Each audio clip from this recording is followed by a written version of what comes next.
Party కంచు కోటను inch కూడా పెగలేడు. రాసి పెట్టుకో. 2024 వచ్చే నెలలో జరిగే ఎన్నికల్లో జగనన్న బ్రహ్మాండంగా విజయం సాధించబోతా ఉన్నాడు. ముఖ్యమంత్రి పేరు వెక్కబోతా ఉన్నాడు.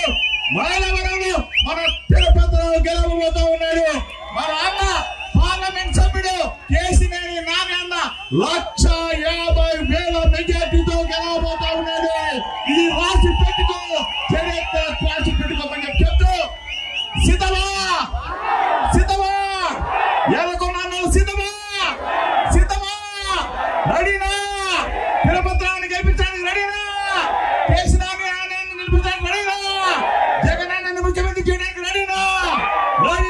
రెడీ. సవాల్ చంద్రబాబు నాయుడికి సవాల్.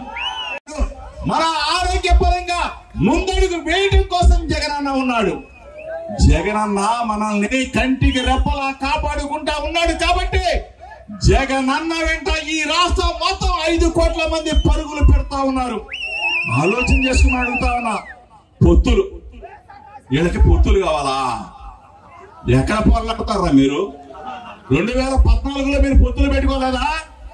ఏం చేశారు మీరు?